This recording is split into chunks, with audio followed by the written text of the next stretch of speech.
gabi sa ating lahat. Lunes na naman ngayon. Tayo po ay meron po ay welcome kay Kagawad Kunde sa gabi nito.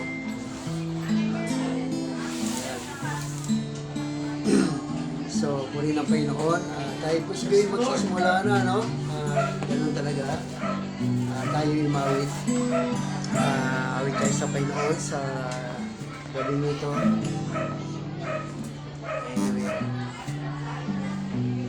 Medyo natin, O Panginoon, pinupuri kita.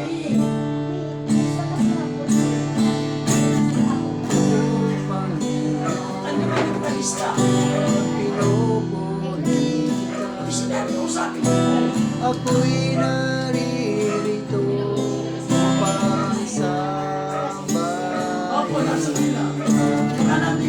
magpakailanman itataas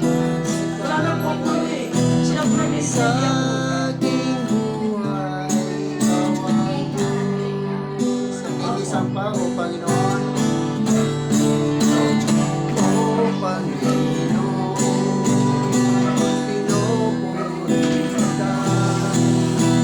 ako'y naririto upang sambahin ka magpakailanman itataas kita sa aking buhay awang Diyos. Ako'y nilikha sa iyong para sa'yo.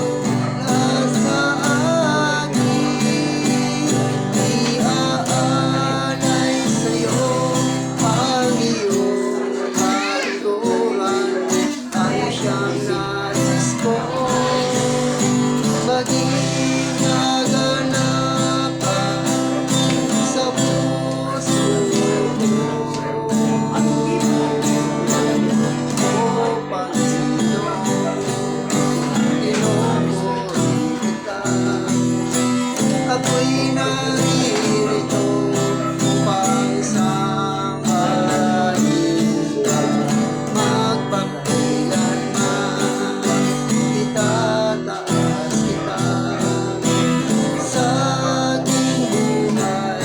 Ikaw ang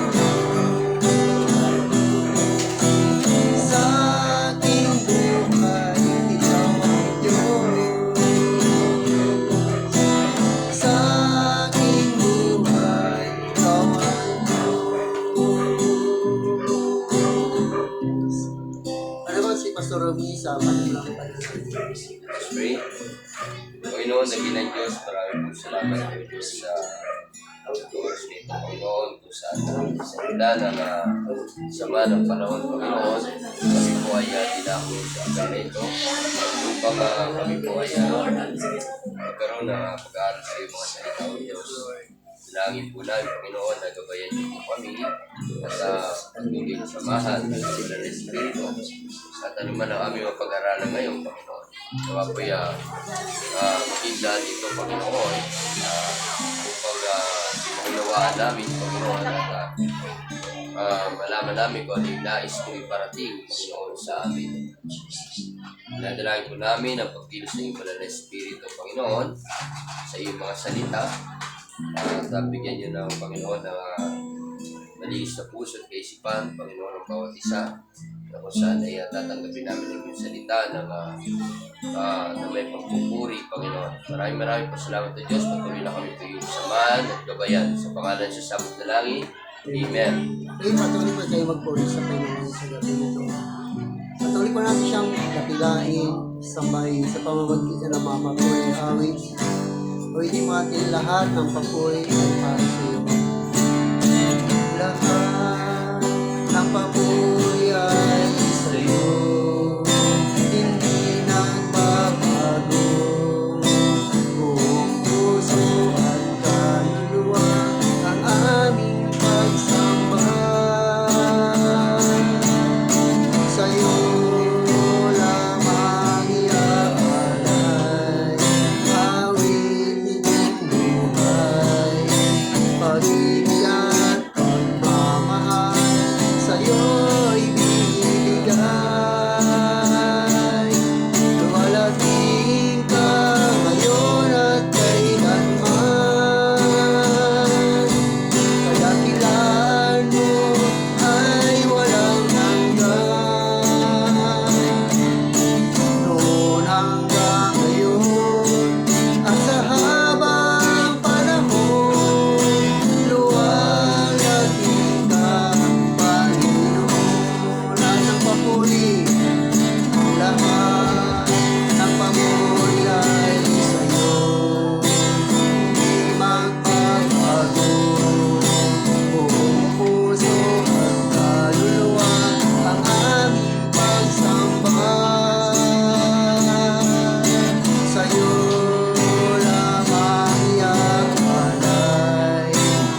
ko.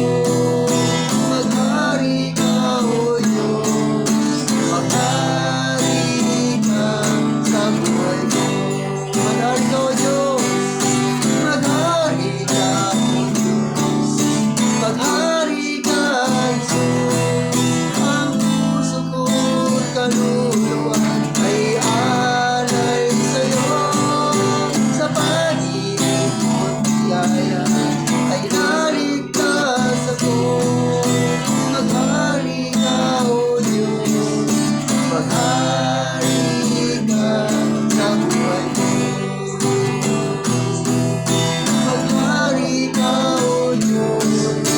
Maghari ka sa buhay ko.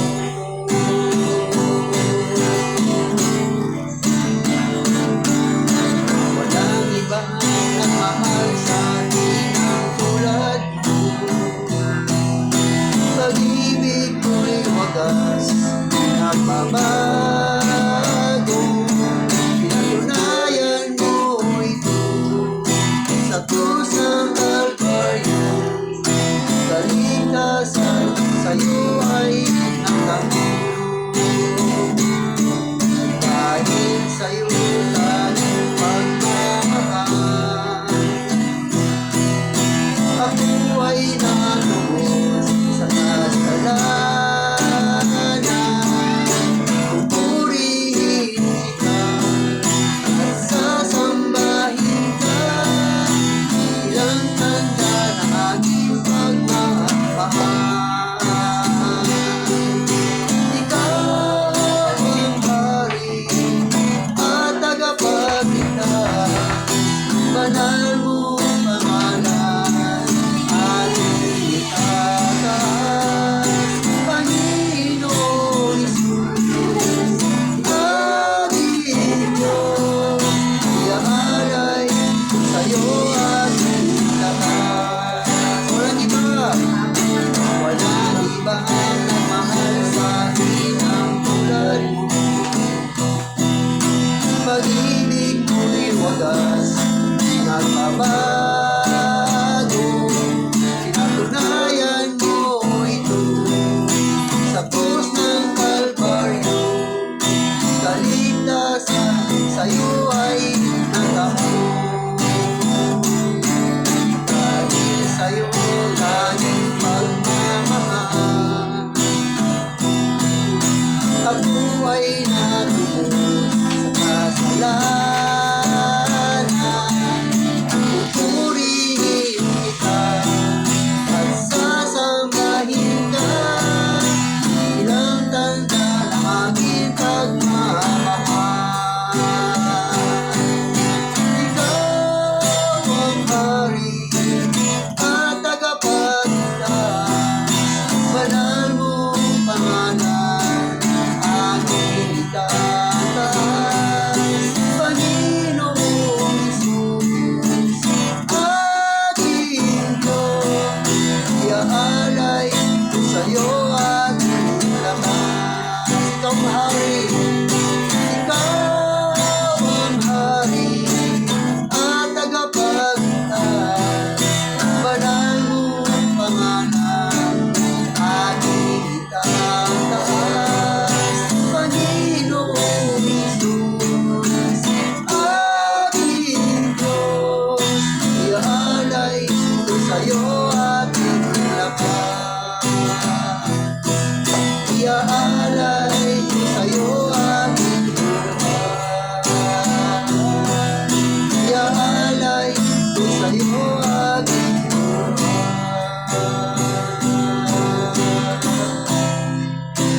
Hallelujah, Lord. Salamat, Panginoon, sa gabi ito, Diyos.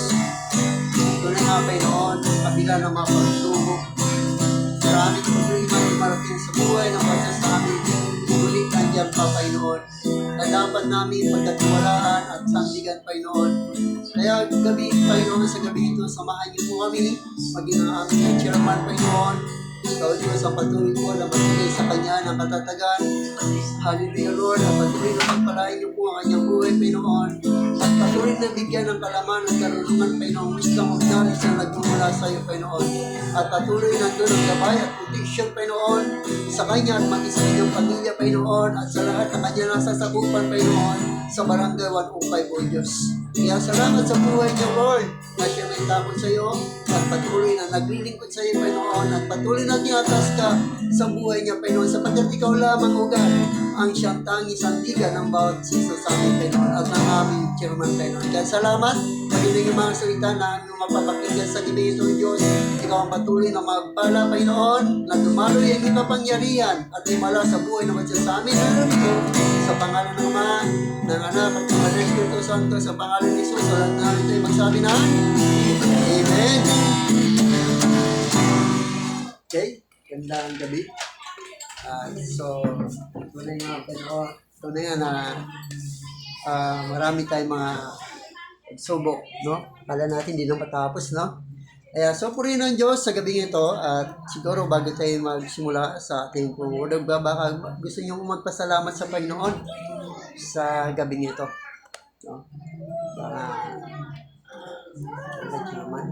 Noong na nagpapasalamat ako sa Panginoon dahil kung isang linggo, ginabayan niya ako ng buong pamilya ko ay taos puso kami nagpapasalamat sa Panginoon dahil napakabuti ng Panginoon kung wala ang Panginoon sa buhay ko, ewan ko nasaan ako, pero sinapamuhay ko, minsan may pagkakamali ako ng tao, may kainaan, pero may nagpapaalala eh.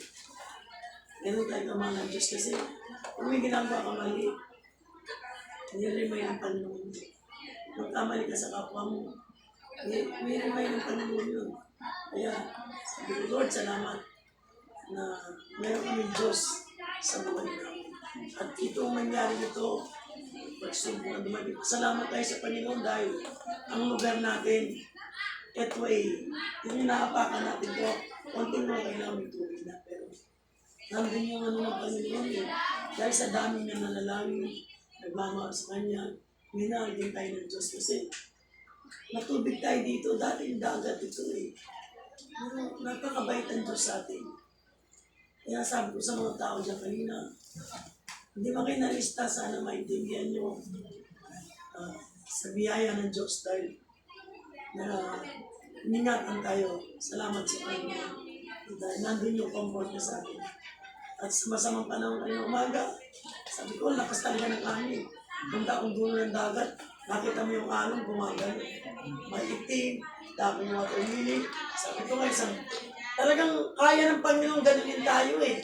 Pero napakabuti ng Diyos, nakita ko talaga. Sabi ko, Lord, salamat sa iyo, Panginoon. Yun ang sinasabi ko na, yung biyaya ng Diyos nandito sa atin.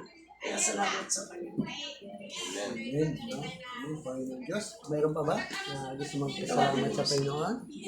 Amen. Kay Esther. Gabi po.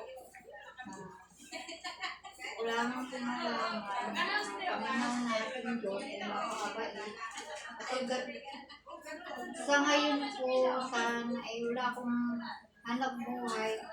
Ginawag lang ako ni Chairman para makapag-manicure sa kanya para magkaroon kami ng pamilya. Amen. No? So, talagang lagi ang Diyos ay gumagawa ng paraan para matugunan yung pangangailangan mo. Meron ba? Kay Esther? Kay Sis? Yun. Sobrang thankful kay God kasi ang pinunta ko lang talaga dito ay yung pang sariling kapakanan. Ito yung nadatnan ko pang spiritual na mas nakakabusog ng pagkatao talaga, na mas kailangan sa mga ganitong sitwasyon. Hindi ko expect, first time ko po itong maka-attend dito. Minsan napapanood ko lang po sa mga live, sa mga video, pero first time ko po maka-attend. Sobrang blessed kasi ito yung mga panahon na kailangan talaga makarinig yung salita ng Diyos, mga ganitong pagkakataon. Amen. No? So, pero po rin ng Panginoon. Kay Pastor, ba gusto magpasalamat sa Panginoon? Salamat at kahit sa kabila ng ganitong panahon natin, yung gawain tuloy-tuloy, Amen. di ba? Amen. Hindi napuputol. At maraming, sabi nga natin kanina, daming tao rin. Kaya kung dyan lang tayo nangarang mo. Ang dami. Ang dami talaga. Napakarami. Purihin ang Panginoon dyan. Amen. Amen.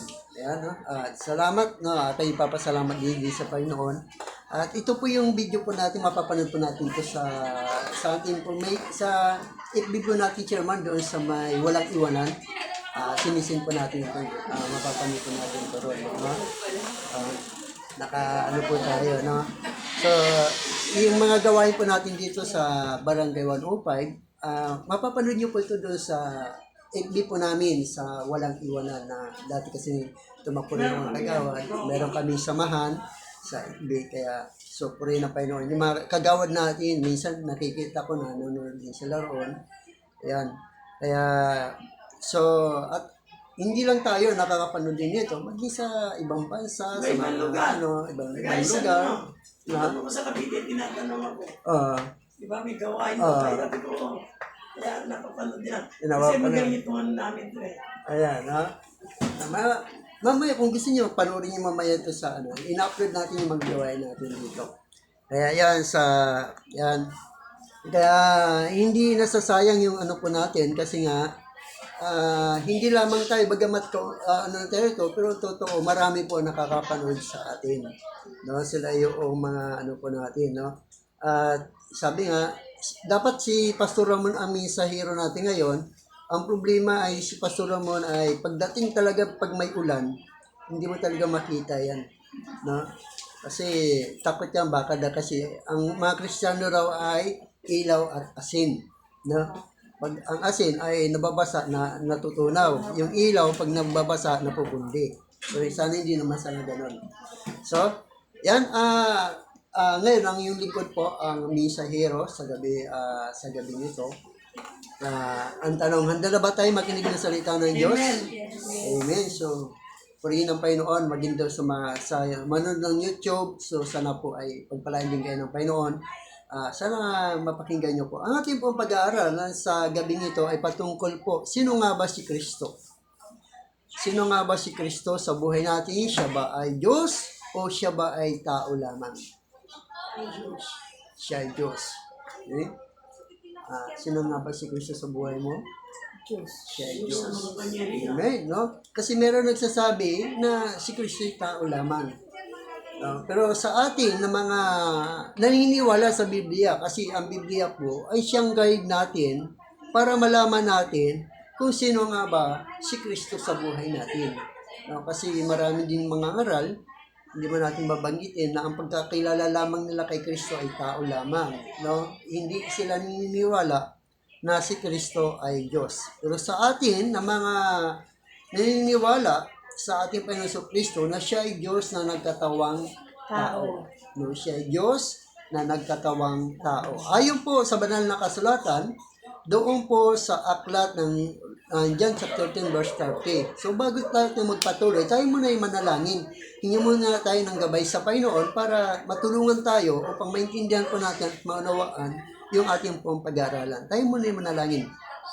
Panginoon, maraming salamat sa inyong pong mga salita na aming pong mapapakinggan at mapag-aaralan, Panginoon, itong time at oras upang mangusap ka sa amin.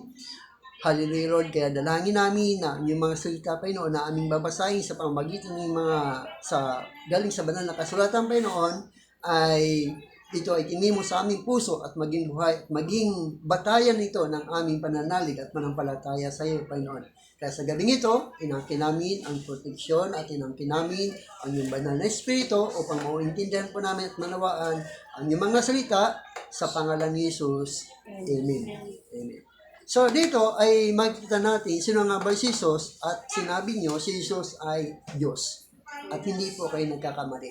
No, sapagkat si Jesus ay Diyos na nagkatawang tao at ang sabi niya sa John 10:30 na sinasabi niya roon, no, sa banal na kasulatan sa John chapter 10 verse 30, ako at ang Ama ay iisa.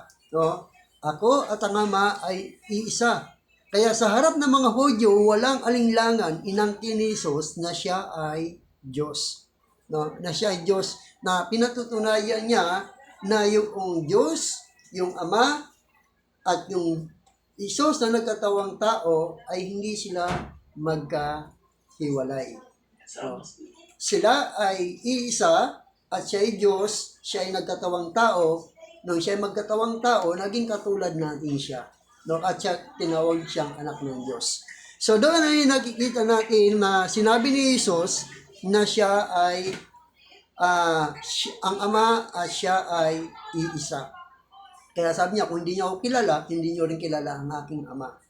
Kung ako'y kilala ninyo, kilala na rin ninyo ang aking Ama. Sapagat ako at ang Ama ay iisa.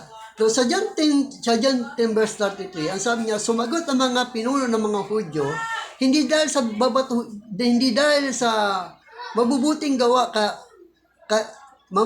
gawa kaya ka namin babatuhin, kundi dahil sa paglalapastangan mo sa Diyos, sabagat nagpapanggap kang Diyos, bagamat tao ka lamang. No? So yun ang pagkakilala na kay Kristo, na ang tingin talaga na nila kay Kristo ay tao lamang. No? Kaya hindi sila naniniwala, ang mga Hudyo, yung yung Israel, ay hindi sila naniniwala na si Jesus ay Diyos. Na si Jesus ay Diyos. Kaya marami din mga tao na hindi naniniwala kay Kristo na Diyos dahil yun ang paniniwala ng mga Hudyo. Dahil ang paniniwala ng mga Hudyo, meron lamang iisang Diyos, walang iba kundi yung Diyos amang nasa langit. At Jesus ay ang tingin nila ay tao lamang. At 100% naman talaga na si Jesus ay tao, no? Dahil nga siya ay nag-anyong tao. Siya ay nag-anyong tao. Kaya isa pang patunay sa pagka-Diyos ni Jesus, tumugon si Jesus, sinasabi ko sa inyo, bago pa ipinanganak si Abraham, ako na. No? Bago pa ipanganak si Abraham, ako na. No? So, welcome po kayo, sis. No? Welcome. Yan. So, dito ay sinasabi na isa pang patunay na pagka-Diyos ni Jesus Kristo, na tumugon si Jesus, sinasabi ko sa inyo, bago pa ipanganak si Abraham, ako na. So, ang pahayag ni Jesus ng kanyang pagkakilanlan bilang ako nga, ay tuwirang paggamit ng pangalan ng Diyos. No, pangalan ng Diyos. Kumbaga yung ako nga, ito yung pangalan ng Diyos na ginamit doon sa Old Testament. No? Na sabi doon sa Exodus chapter 3 verse 14 hanggang 15, na sinasabi ng banal na kasulatan, sinabi ng Diyos, siya ko nga. Sabihin mo sa mga Israelita na sinugo ka ng Diyos na ang pangalan ay ako nga. Sabihin mo sa kanila na sinugo ka ni Yahweh ng Diyos ng inyong mga ninuno, ang Diyos ni Abraham, Isaac, at Jacob. At ito ang pangalan itatawag nila sa akin na ako nga. So, yung salitang ako nga ay ginamit ni Jesus Christ na bago pa ipanganak si Abraham, ako nga. No? Ako nga. So doon ay pinakikita ni Jesus Christ kung sino siya. No? Kung sino siya. Kaya sabi rin doon sa banal na kasulatan, at sinabi ng banal na kasulatan sa John chapter 1 verse 1 hanggang 3, na sinabi niya, nang pasimula ay naroon na ang salita, at ang salita ay kasama ng Diyos, at ang salita ay Diyos. Sa pasimula ay kasama na siya ng Diyos. No? So doon ay sinasabi ng Biblia, ng pasimula, naroon na ang salita. At ang salita ay Diyos. At sa verse 14, ay nandiyan chapter 1 verse 14, na sinasabi ng banal na kasulatan, sa verse 14, na sinabi ang salita ay nagkatawang tao. Na ang sabi sa John 14 verse 1 verse 14, ang salita ay naging tao at nanirahan sa piling namin. Nakita namin ang kanyang kaluwalhatian, tunay na kanyang bilang kaisa-isang anak ng Ama. Siya ay puspos ng kagandahang loob at ng katotohanan. No, sabi doon, ang salita ay Diyos at ang salita ay nagkatawang tao. nagkatawang taong ito. At na maging tao ang salita, siya ay tinawag na Emmanuel. No? Siya ay tinawag na Emmanuel. Ang sabi doon sa Matthew chapter 1 verse 23, na sabi ng Biblia, tingnan ninyo, maglilihi ang isang birhen at magsisilang ng isang sanggol na lalaki at tatawagin itong Emmanuel. Ang kahulugan nito'y kasama natin ang Diyos. Yan. So doon ay pinakikita na kung sino si Kristo, at ang sabi natin, si Kristo ay Diyos. Amen. Sinabi natin na si Kristo ay Diyos at iyan po ay totoo. Na ang ating Panginoon Kristo, siya ay Diyos na nagkatawang tao. Nung siya ay magkatawang tao, siya ay tinawag na Emmanuel, na ang ibig sabihin, kasama natin ang Diyos. Bakit naging kasama natin yung Diyos? Dahil siya nga ay nagkatawang tao. Dahil nga siya ay nagkatawang tao. At ang Emmanuel nito ay binigyan ng pangalan. Na sabi doon sa banal na kasulatan sa Matthew chapter 1 verse 21 hanggang 22, magsisilang siya ng isang batang lalaki at Jesus ang ipapangalan mo sa sanggol sapagkat ililigtas niya ang kanyang bayan sa kanilang mga kasalanan. Nangyari nga ang lahat ng ito upang matupad ang sinabi ng Panginoon sa pamamagitan ng propeta. Kaya na maging tao ang salita, na ang pangalan niya ay Jesus, ay tinawag na anak ng Diyos. Kaya, nung maging tao ang salita ng Diyos at pinangalanan siyang Jesus, nung siya ay magkatawang tao, naging tao, siya ay tinawag na anak ng Diyos. Bakit siya tinawag na anak ng Diyos? Dahil nga nagkatawang tao siya. Dahil ang inaaring anak ng Diyos ay walang iba kundi tao. Ganito sinasabi sa Hebreo chapter 2 verse 14. Nang sabi niya, dahil ang mga anak na tinutukoy niya ay tao, naging tao rin si Jesus tulad nila. Tulad nila, may laman at may dugo. Ginawa niya ito upang sa pamamagitan ng kanyang kamatayan ay mawasak niya ang kapangyarihan ng dyablo na siyang may kapangyarihan sa kamatayan. Kaya kailangan ng Diyos na magkatawang tao para magkaroon siya ng laman at dugo. Dahil ang Diyos ay Espiritu. Amen po ba? Ang Diyos ay Espiritu, wala siyang laman at dugo. Kaya kailangan niya magkaroon ng laman at dugo. Kaya nagkatawang tao siya sa pamamagitan ni Maria. Now, sa pamamagitan ni Maria, kailangan siya dumaan sa isang babae para siya maipanganak katulad natin. Na maging katulad din siya. Kaya nung siya tawagin, nung siya ipinanganak, doon siya tinawag na anak ng Diyos. Sapagkat ang tinutukoy na anak ng Diyos ay tao. Kaya na maging tao si Jesus, siya ay tinawag na anak ng Diyos. Tinawag na anak ng Diyos.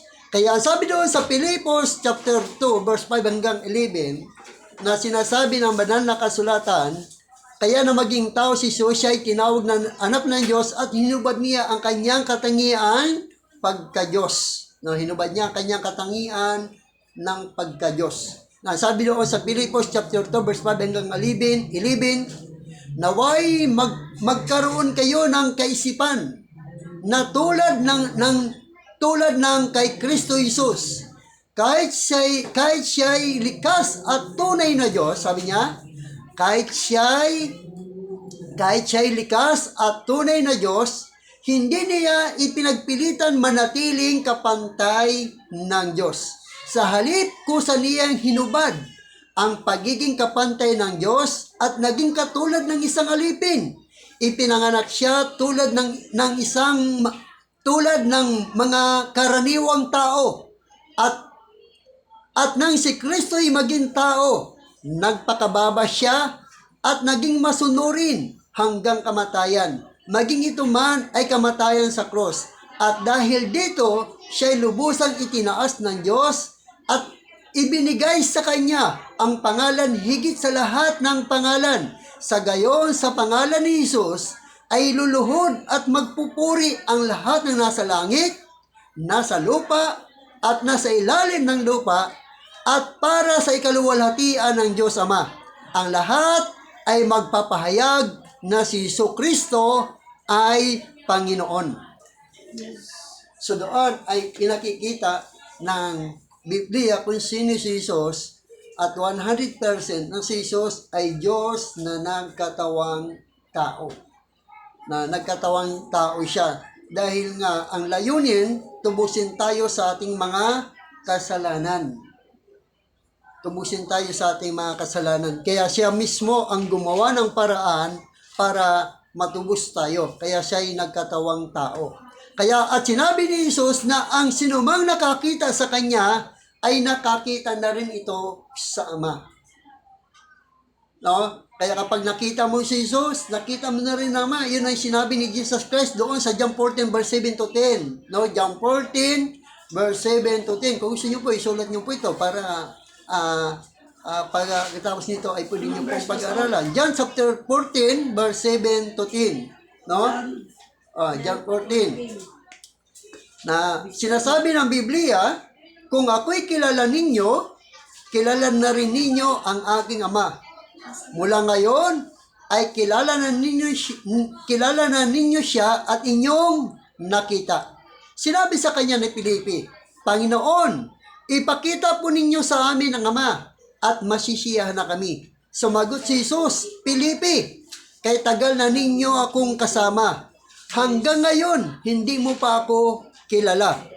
Ang nakakita sa akin ay nakakita na sa Ama. Bakit mo isinasabing ipakita mo sa amin ang Ama? Hindi ka ba naniniwala na ako'y nasa Ama at ang Ama ay nasa akin? Ang Ama ay nasa akin. So dito ay malinaw na sinasabi ng banal na kasulatan na ang ating Panginoong Kristo ay nagsasabi siya bilang Diyos na nagkatawang tao na kapag siya yung nakita, ay nakita nyo na rin yung kanyang Ama. No? Kaya sinasabi ng banal na kasulatan na hindi ka ba naniniwala, ako'y nasa Ama at ang Ama ay nasa akin. No? Hindi sa akin galing ang sinasabi ko sa inyo, ngunit ang Amang nasa akin ang siyang gumaganap ng kanyang gawain. So dito ay sinasabi ng Biblia na maging si Jesus Christ ay pinatutunayan niya na siya ay Diyos na nagkatawang tao. Na sinabi niya, kapag ako'y nakita niyo na rin ang aking Ama. At sinasabi sa John chapter 1 verse 18, no? John chapter 1 verse 18, na sinasabi ng banal na kasulatan patungkol kay Kristo, na sinasabi niya, kailanmay wala pang taong nakakita sa Diyos, ngunit siya ay ipinakilala ng kaisa-isang Diyos na lubos na minamahal ng Ama. Sino nagpapakilala sa Kanya? Ang sabi niya, kailanmay wala pang taong nakakakita sa Diyos, ngunit siya'y ipinakikilala ng kaisa-isang Diyos. Pinakikilala siya ng kaisa-isang Diyos na lubos na minamahal ng Ama. Sino nagpapakilala sa Kanya? Si Kristo. Kung sino yung Ama. Kung sino yung Ama. Kaya sabi niya, ako at ang Ama ay iisa. Kaya pinakikilala niya ang kanyang sarili. Kung sino yung Ama.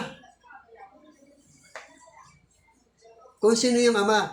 Dahil kapag hindi mo nakilala siya, hindi mo rin kilala yung Ama. Dahil siya mismo ay Diyos, siya mismo yung nagkatawang tao. Hindi lang nga siya nakilala ng mga tao dahil siya'y katulad natin. Nagugutom, nauuhaw, napupuyat, napapagod, sapagkat siya ay naging anyong katulad natin. Naging katulad natin. Kaya doon ay sinasabi natin maging ang mga alagad na si Tomas ay nagpapahayag tungkol kay Kristo na si Jesus ay Diyos. Na si Jesus ay Diyos. Na sinabi doon sa John chapter 20, verse 28 hanggang 29, na sinasabi ng mga lingkod ng Diyos, sumagot si Tomas, Panginoon ko at Diyos ko. Sinabi sa kanya ni Jesus, naniwala ka na ba dahil nakita mo ako? Mapalad ang mga naniniwala kahit hindi nila ko nakita. Doon ay sinasabi ni Jesus Christ, naniwala ka na ba, Tomas? Dahil nakita mo ako. Mapalad ang mga taong naniniwala sa akin na ako ay Diyos, bagamat hindi niya ako nakita. Kaya mapalad ang mga taong naniniwala kay Kristo na siya'y Diyos na nagkatawang tao. Siya'y Diyos na nagkatawang tao. Kaya maging sa Apostol Pablo ay nagsabi rin ng ganito, na ang ating dakilang Diyos at tagapagligtas na si Jesus, na sinasabi doon sa Tito chapter 2, verse 13 hanggang 14. Tito chapter 2 verse 13 hanggang 14 na sinasabi ng banal na kasulatan, habang hinihintay natin ang dakilang araw na ating inaasahan, ito ang pagbabalik ng ating dakilang Diyos. Ito ang pagbabalik ng ating dakilang Diyos at tagapagligtas na si Hesus Kristo. Na si Hesus Kristo. Inihandog niya ang kanyang sarili upang palayain tayo sa lahat ng kasamaan at linisin tayo upang maging bayan niyang masigasig sa paggawa ng mabuti. So doon ay sinasabi ang mga apostol ay pinatutunayan nila na si Jesus ay Diyos. Na si Jesus ay Diyos. Kaya yung mga taong hindi naniniwala na si Jesus ay Diyos, nasa kanila na yun. Pero tayo, na mga born-again Christian, na ipinanganak muli, hindi sa salaman, kundi pinanganak muli sa Espiritu. Na ipinanganak muli sa Espiritu, naiintindihan natin na unawaan kung sino si Kristo na namatay sa krus at muling nabuhay. Kaya ganito rin ang sinabi ni Apostol Pedro, na ang ating Diyos at tagapagligtas na si Kristo. Na sinasabi sa 2 Peter chapter 1 verse 1 hanggang 2. 2 Peter chapter 1 verse 1 hanggang 2 na sinasabi ng Biblia mula kay Simon Pedro, isang lingkod at apostol ni Kristo, para sa inyong lahat na natulad namin tumanggap ng napakahalagang pananampalataya mula sa ating makatarungang Diyos at tagapagligtas na si Hesus Kristo. Sino yung Diyos na tagapagligtas? Si Hesus Kristo. So doon ay sinasabi na pinatutunayan ni Apostol Pedro na si Jesus ay Diyos. Na siya yung ating tagapagligtas. Siya yung ating tagapagligtas. Kaya maging ang Diyos Ama ay nagpapatuturin sa pagiging Diyos ng ating Panginoon Kristo. Maging Diyos ang ating Diyos Ama na nasa langit, nagpapatuturin siya sa ating Panginoon Kristo kung sino siya. Na sinasabi doon sa Hebreo chapter 1 verse 8. Hebreo chapter 1 verse 8 na sinasabi ng Biblia, ngunit tungkol sa anak ay sinabi niya, ang iyong trono o Diyos ay magpakailan paman. Ikaw ay maghaharing may katarungan. So doon, maging ang amang nasa langit ay pinatutunayan niya kung sino yung anak na tinutukoy niya. Kung sino itong Kristo na nagkatawang tao at tinawag na anak ng Diyos na sinasabi niya ang trono. Ngunit tungkol sa anak na sinasabi niya, ang iyong trono o Diyos ay magpakailan paman. So malinaw na sinasabi ng banal na kasulatan. maging ipinahayag sa mga hula sa Old Testament at pinakikilala kung sino ito si Kristo. Doon sa banal na kasulatan ay pinahayag sa mga hula ng mga propeta sa lumang tipan na ang pagiging Diyos ng ating Panginoong Hesukristo. Doon sa Isaiah chapter 9 verse 6, Isaiah chapter 9 verse 6 na sinasabi ng Biblia, sapagat isinilang isang sanggol na lalaki para sa atin, ibibigay sa kanya ang pamamahala at siya'y tatawaging kahangahangang tagapayo, makapangyarihang Diyos, walang hanggang Ama, prinsipe ng kapayapaan. Na sinasabi roon, tatawaging makapangyarihang Diyos at walang hanggang Ama. Yung sanggol na ipanganganak sa pamamagitan ni Maria. Na sino yon? Walang iba kundi si Kristo. Kaya dito yung sinasabi ng banal na kasulatan doon sa Isaiah chapter 7 verse 14, dahil dito si Yahweh mismo ang magbibigay sa inyo ng palatandaan, maglilihi ang isang dalaga at magsisilang ng isang sanggol na lalaki at tatawagin sa pangalang Emmanuel. Tatawagin sa pangalang Emmanuel. Yun nabasa natin kanina sa Matthew chapter 1 na sabi niya, ang tatawagin siyang Emmanuel na ang kahulugan ng ibig sabihin ng Emmanuel, kasama natin ang Diyos. Kasama natin ang Diyos. Kaya, bakit napakahalaga ang katanungan tungkol sa tunay na pagkakakilanlan kay Jesus, kay Kristo? Bakit makabuluhan na tiyakin kung si Jesus nga ba ay tunay na Diyos o hindi? Ang pinakamalaking dahilan kung bakit kailangan tanggapin na si Jesus ay Diyos ay sapagkat kung siya ay pangkaraniwang tao lamang, ang kanyang kamatayan ay hindi sapat na kabayaran upang tubusin ang kasalanan ng buong sanglibutan.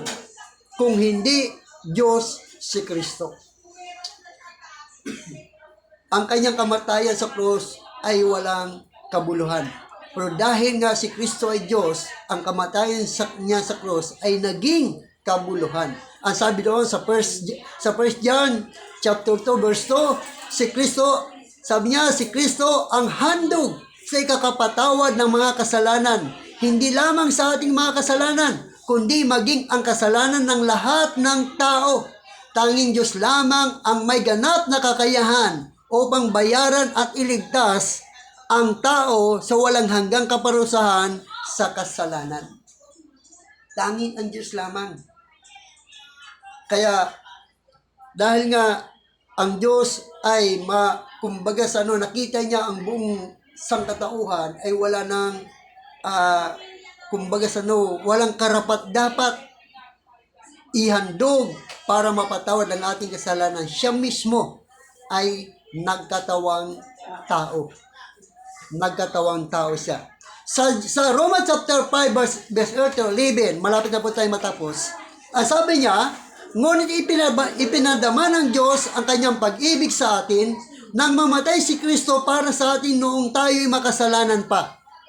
Kaya sa pamamagitan ng kanyang dugo, tayo ngayon ay napawalang sala at tiyak na maliligtas tayo sa puot ng Diyos.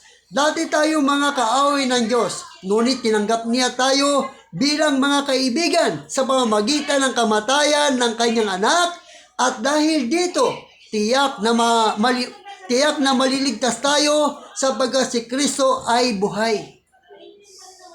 At hindi lamang iyan, tayo nagagalak at nagpupuri sa Diyos sa pamamagitan ng ating Panginoong Kristo, sapagkat dahil sa Kanya ay tinanggap tayo bilang mga kaibigan ng Diyos. So doon ay nakikita natin ang 100% nakatiyakan ng ating kaligtasan dahil nga si Kristo ay nagkatawang tao at sa pamamagitan ng kanyang kamatayan, tiyak na tayo ay naligtas. Sa 2 Corinthians chapter 5 verse 20 hanggang 21, kaya nga kami mga sugo ni Kristo, ang Diyos mismo ang nakikiusap sa inyo sa pamamagitan namin. Kami nakikiusap sa inyo alang-alang kay Kristo. Hayaan ninyo maging kaibigan kayo ng Diyos. Hindi nagkasala si Kristo, ngunit dahil sa atin, siya itinuring na makasalanan upang sa pamamagitan niya ay maging matuwid tayo sa harap ng Diyos.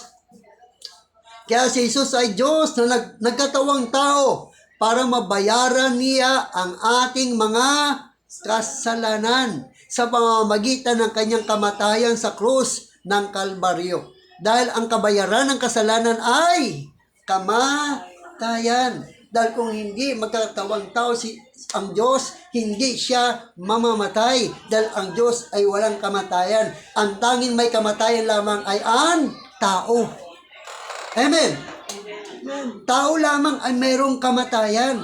Kaya kailangan niya magkatawang tao para mabayaran niya ang ating mga kasalanan sa pamamagitan ng kanyang kamatayan sa krus.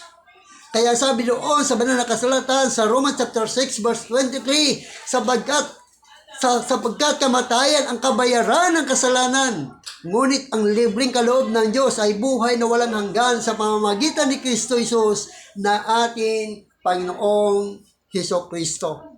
Kaya dito ay sinasabi ng banal na kasulatan kung sino nga ba si Jesus. Siya nga ba ay Diyos? Siya ay Diyos. Yes. Kaya salamat. Kasi maraming mga ngaral na sinasabi nila na si Jesus ay tao lamang. Hindi siya Diyos. Marami nagsasabing mga ngaral na si Jesus ay guro lamang. Si Jesus ay sugo lamang ng Diyos. Si Jesus ay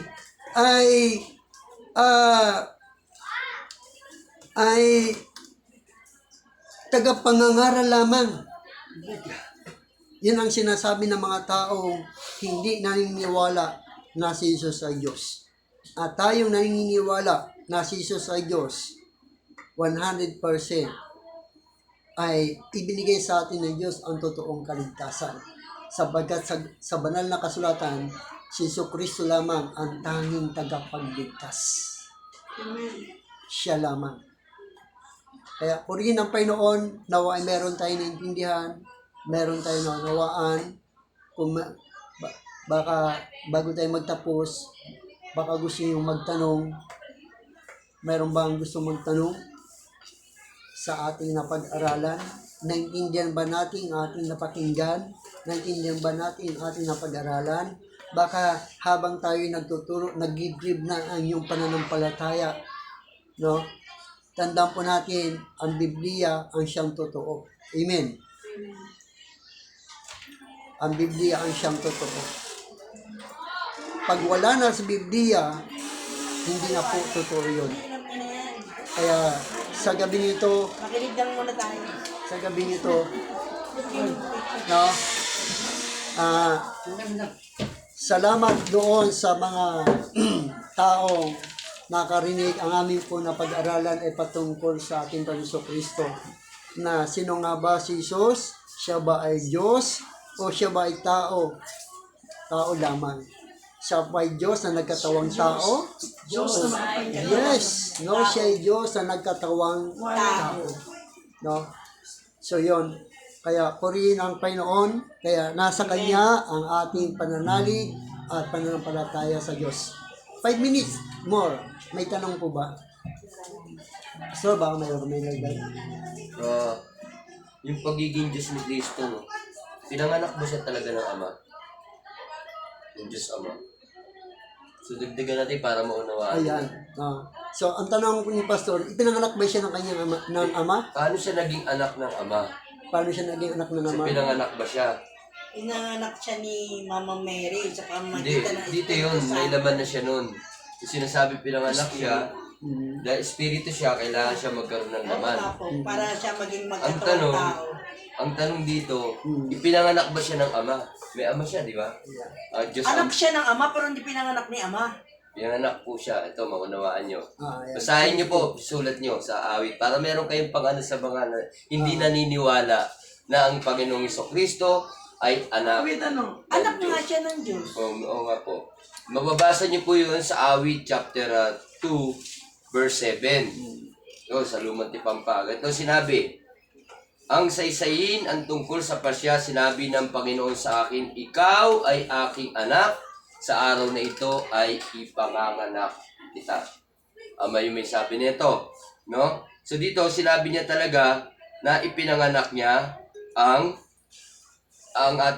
pinanganak ng Ama ang anak, wala iba kundi ating Panginoong Jesucristo. Sinabi rin yan sa Bagong Tipan sa Hebreo chapter 1 verse 5. Sulat niyo rin po yan.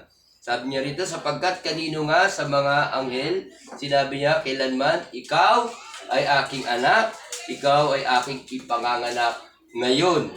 At muli ako'y magiging kanyang ama, at siya ay magiging aking ama. Kaya nung sinabi niya sa Hebreo chapter 1 verse 8, verse 1 verse 8, ngunit tungkol sa anak na sinasabi ang iyong luklukan o Diyos ay may pakailanman at ang sentro ng katuwiran ay siya sentro ng iyong kaharian. Sa verse 10, at ikaw, Panginoon, ng pasimulay, inilagay ang saligan ng lupa at ang mga langit ay mga gawa ayon sa iyong mga kamay. No, linaw nun. So doon makikita natin na yung anak talaga ay pinanganak ng Ama. At dahil siya ay espiritu, kaya nga siya pinanganak para magkaroon ng laman, ginamit si Maria. No?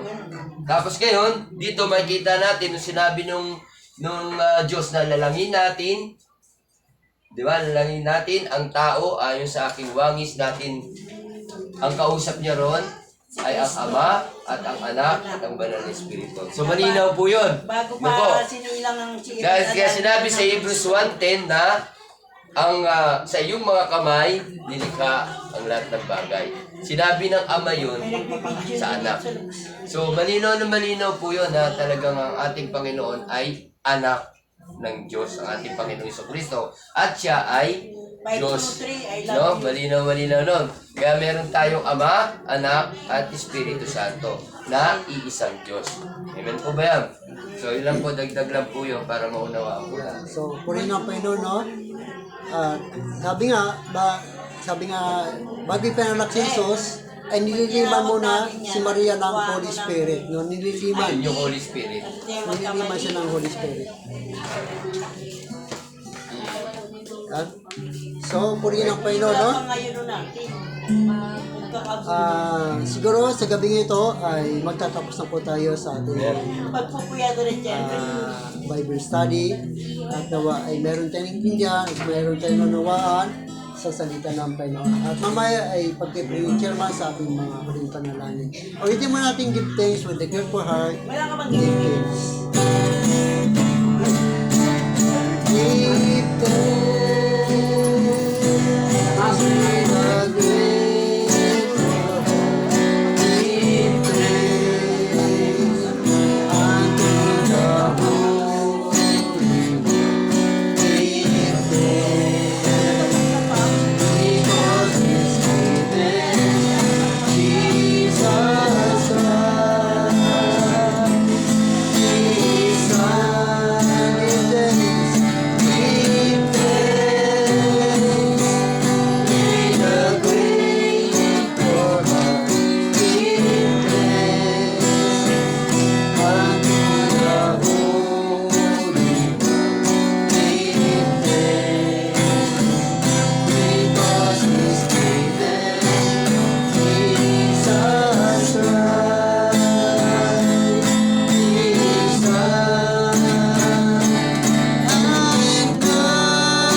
Chairman sa ating pagpili panalangin. Dakilang Ama, makapag-bless na sa Salamat po, Ama, sa iyo. Biyaya mo sa bawat buhay namin, Panginoon. Salamat po, Panginoon, sa pag-iingat mo po sa aming puso. Sa aming buong magkakapon. Dumaan ang mga bagyo, masamang panahon. Nandun pa rin yung pag-ibig mo po sa bawat isa sa amin, Diyos. Salamat po, Panginoon, sa gawain na to. Lord, iniiling po namin, ibigay niyo kami ng wisdom na nagmumula sa iyo. Sa amin na pag-aralan, tunay, napakabuti mo po, Diyos. Magamit po namin sa aming buhay na pang-araw-araw namin, Panginoon. Napakaalaga ang iyong mga salita, Panginoon. Yes, Lord. Tunay, Panginoon, na wala ka sa buhay namin, wala kami magagawa, pero dahil sa iyo, Panginoon. Salamat po, Diyos. Salamat din po sa mga pasta na ginagamit mo. Tunay, Panginoon, na pagpapalay mo sila, Panginoon, Amen. sa kanilang pangangailangan. Tunay na umaayon po sila sa bawat sulok ng barangay. Wala, Panginoon. Patuloy, Panginoon, na palaguin mo po ang mga gawain na ito, Panginoon. Dahil sa karangalan at inyong mga salita ay may paayag mo po at ginagamit mo po sila, Panginoon. Salamat po, Diyos. Salamat din po, Panginoon, na nandito kami na katipon-tipon na narinig namin ang iyong salita ay napakalaga. Pero, Panginoon, salamat po sa oras na ito, Panginoon, ng aming pag-iwalay-walay. Tunay, gagabayan niyo po ang bawat isa sa amin, Panginoon. Salamat po, Ama. Ikaw po ang sasama sa amin sa buong magdamag na ito. Salamat po, Panginoon, sa mga tao nandito sa court. Dinadalangin ko po, Panginoon, ng bawat mga pamilya nandito sa loob ng barangay. Panginoon, ng kapayapaan ang aming kailangan sa iyo, Diyos. Ano po gawa ng kalaban? In the name of Jesus, Lord, hindi mo kaya mo po ako. Salamat po, Ama. Pinupuli ka namin. Pinasasalamatan ka namin sa gabi ito. Thank you, Jesus. Thank you, Lord. Amen. Amen. Amen. Amen. Okay, salamat. Tapos na po tayo sa ating program. Sino? Salamat po, Day. Stop na Salamat po. Mayroon akong ano, Salamat po. 25 to copy lang. Mayroon ako. Wala ako.